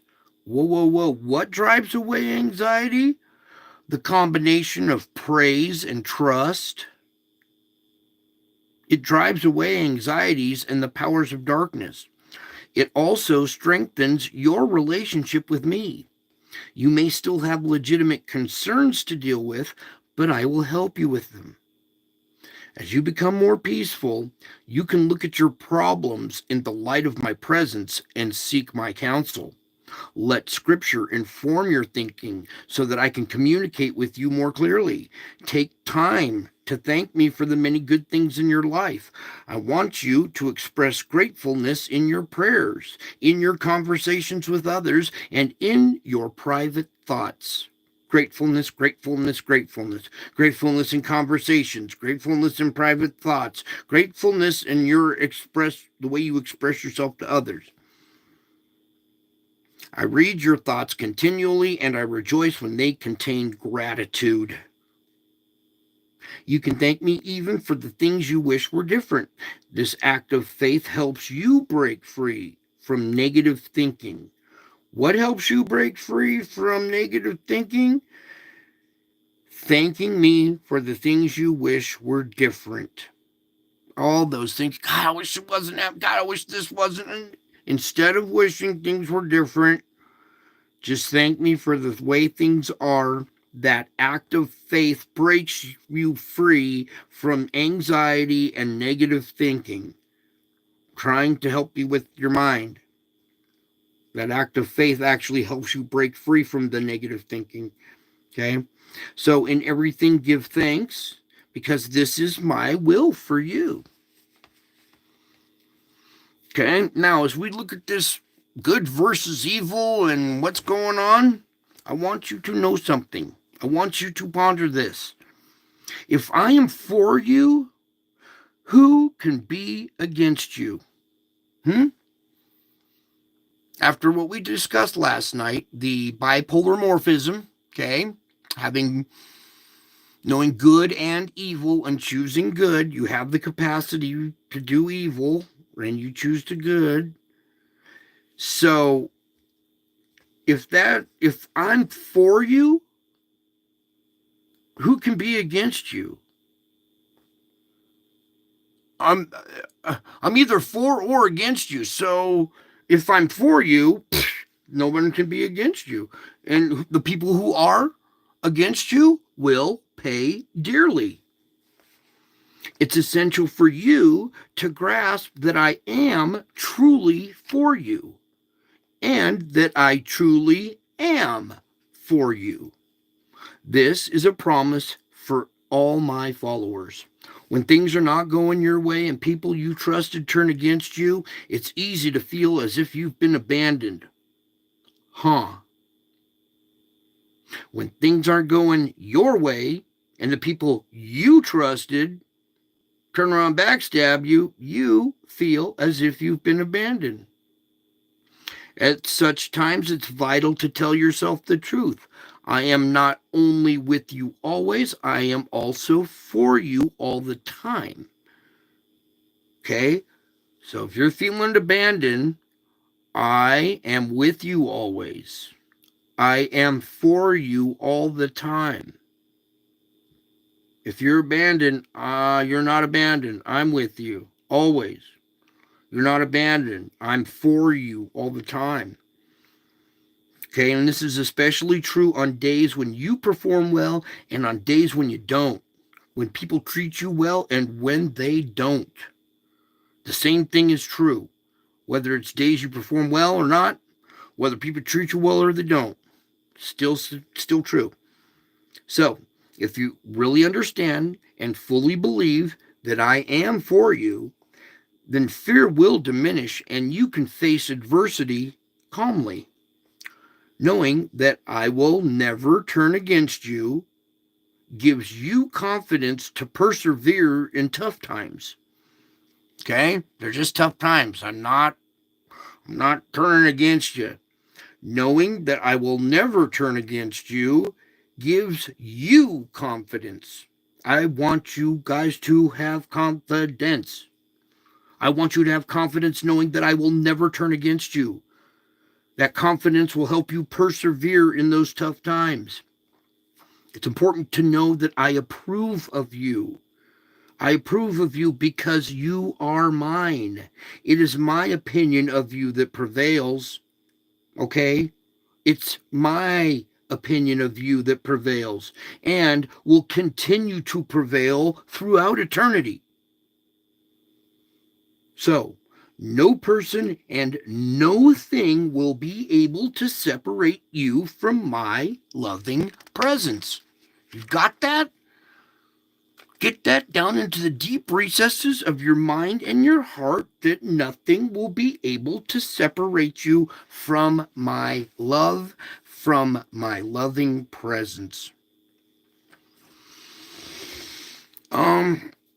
I am richly present in the world around you, in the Word, and in your heart through my Spirit. Okay? I am richly present in the world around you, aren't I? Look around. Look, I'm richly present in the world around you. Okay? I'm present in the world around you, in the Word, and more importantly, in your heart. And it's in your heart through my Spirit, okay? So ask me to open the eyes of your heart so that you can see me, for I am lovingly present in all your moments. It is vital to set aside blocks of time for seeking my face. And this requires sustained mental discipline, pulling your thoughts back from the idols that entice you and choosing to think about me. I am the living word, so you will find me vibrantly present when you search for me, even in the scriptures. I created breathtaking beauty in the world to point you to the one who made it. Without me, nothing was made that has been made. Whenever you are enjoying something beautiful, thank me. It pleases me, and it also increases your pleasure. What increases your pleasure? Well, thanking me when you're enjoying something. Don't forget when you're having fun. Most people pray when they're having bad times, right? Well, in your good times and you're having a blast, you're all giggling in the back of your mind, just kind of go, you know what? Thank you, God. That was funny. I'm having a blast. Things are perfect at this very moment. Oh, I caught that moment. I recognized it. Thank you. When you do that, huge doors open up for you.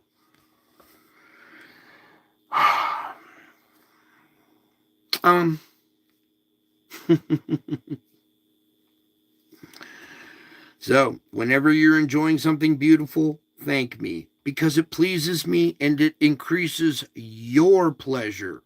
So, when you encounter difficult, ugly things in the world, trust me then too. Keep looking for Keep looking to me in the midst of your good times and your hard times and find hope and comfort through knowing that all your times are in my hands.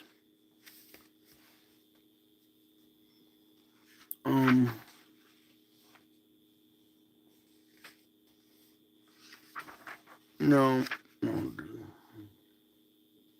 Okay, so you're looking at that, and we all take some deep breaths here.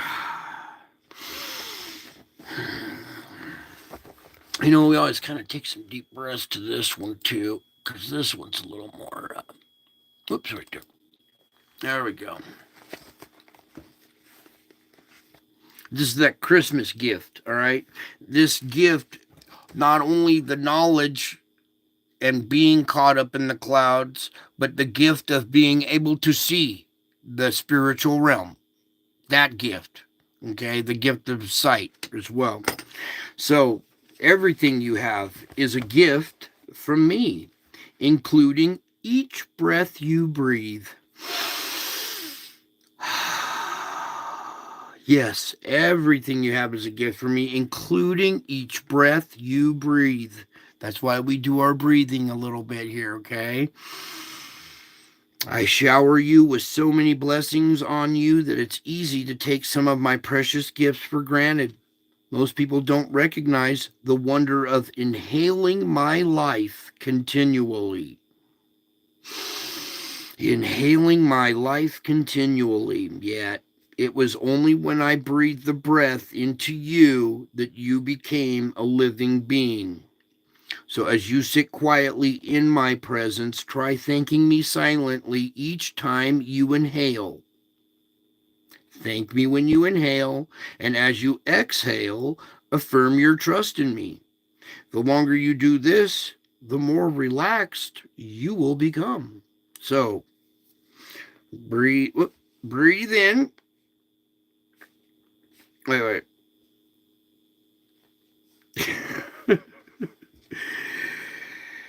Help me, Lord. Thank me as you inhale, and as you exhale, affirm your trust. So, breathe in thanks and breathe out affirmation. Okay, so every time you're breathing in, it's thank you. And then as you breathe out, the affirmation of your trust in me. And the longer you do that, the more relaxed you become. So, while you are taking time with me, I hope you appreciate and thank me for the blessings you often overlook. There are so many blessings that you guys overlook. Here's just a few. These are ones I like to focus on: the sky, trees, colors, light, loved ones, and even your daily comforts. Your list is endless. It's endless. Your gratitude list, your blessings that you overlook is endless.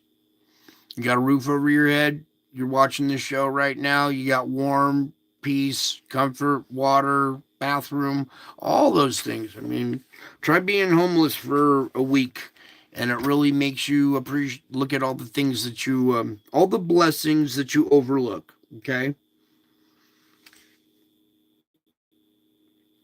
The list is really endless. So, the more you look for good things in your life, the clearer your vision becomes.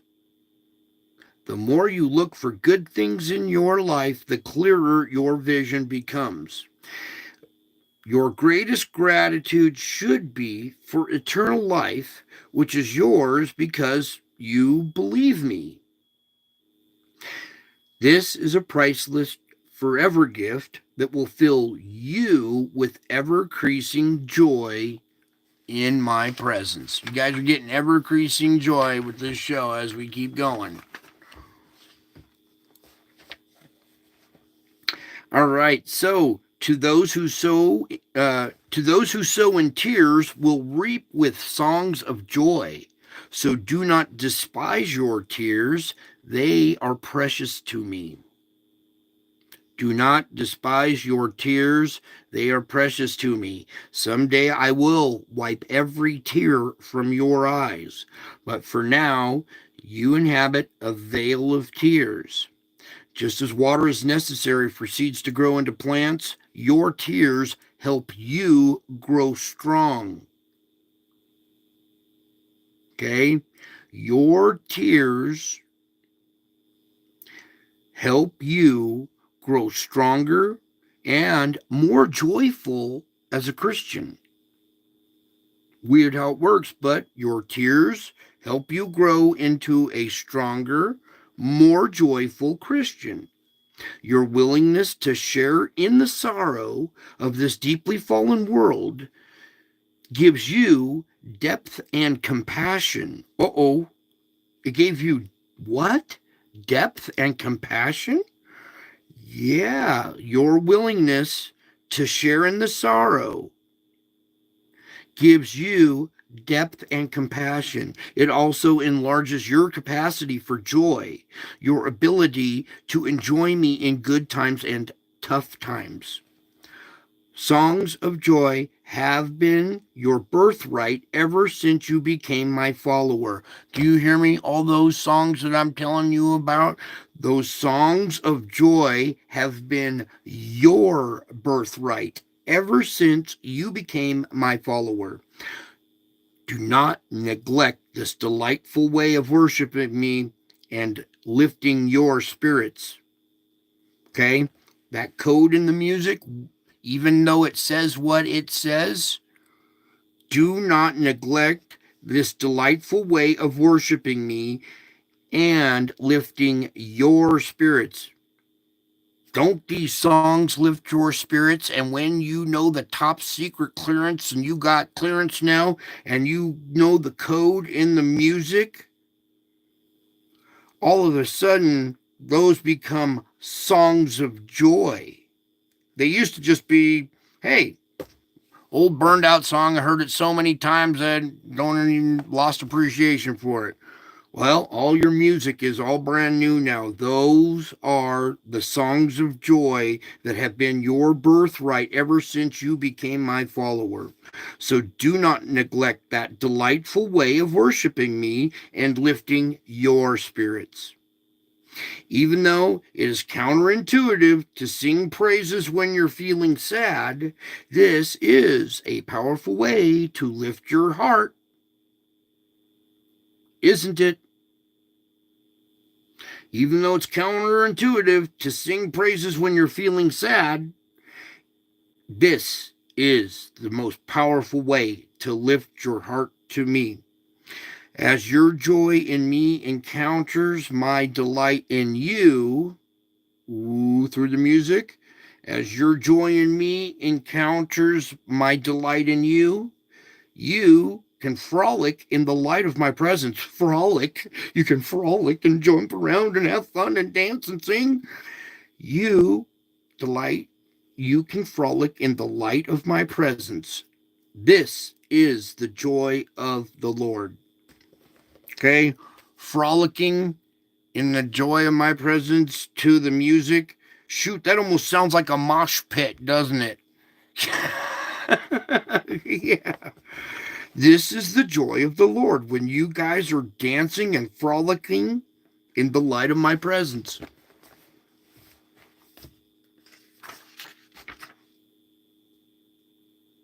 Okay. So I'm going to close it up with this. We need to get back on track here. I know you guys got other stuff that's going on out there. So let me just close it out with this, because then we're all going to go watch what's going on. I know.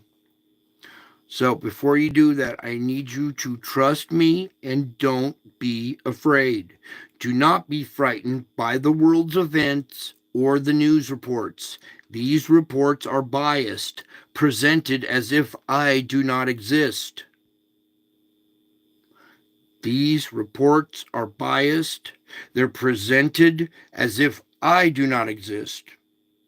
News clips show tiny little bits of world events from which the most important factor has been carefully removed. My presence in the world. So as these journalists sift through massive amounts of information, they strain out every detail about me and what I am actually accomplishing on this earth.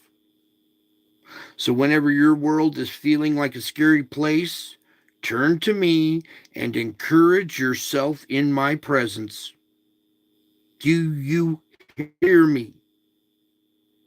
Whenever the world is feeling like a scary place, turn to me and encourage yourself in my presence. I am here. You should take courage. I got your back. You hear me? You see me? I got your back. Now have some courage, okay? When things are looking scary, turn to me. Encourage yourself in my presence. Follow the example of David, who strengthened himself in the Lord when his men were threatened to stone him. You can also find courage through remembering who I am. Ponder my awesome glory and power. Delight in my unfailing love, and rejoice that you are on the adventurous journey with me, and your ultimate destination is heaven. Do you hear me? I want you to rejoice that you are on an adventurous journey with me. This isn't your life. You're on an adventurous journey with me. It may look to be like your life and it's all physical and you see all this stuff. That's all a bunch of junk. You are on an adventurous journey with me, and your ultimate destination is heaven. So as you keep focusing on me and enjoying the rich relationship I offer you, as you enjoy the rich relationship I offer you, fear will subside and joy will rise up within you. It will. It has no choice. Fear will subside and joy will rise up within you. Trust in me wholeheartedly, beloved, for I am your strength and your song. Okay? Trust in me wholeheartedly, for I am your strength and your song. Go listen to your music, people. Find that strength and courage when you hear that in the music. That music is to give you guys some balls, some courage, some joy as well. Okay?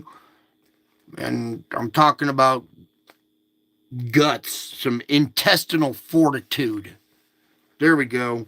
I don't want to offend you ladies with the word balls, but that was for the guys. The correct term would be intestinal fortitude.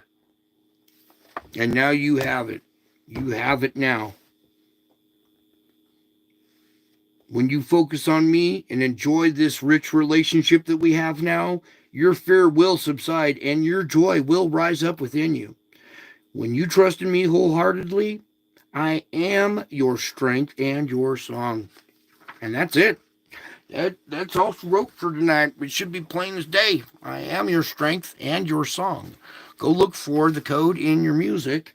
And the more you find it, you'll find it in show tunes, jingles, commercials. It's just like all over the place. And when you find out every little jingle and tune has the code, and you're like, whoa, you will see that truly indeed I am your strength and I am your song as well.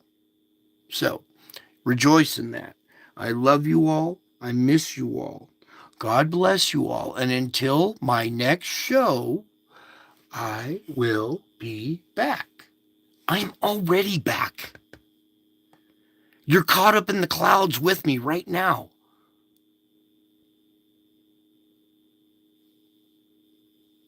I will be back. I'm already back. And I'm still to come.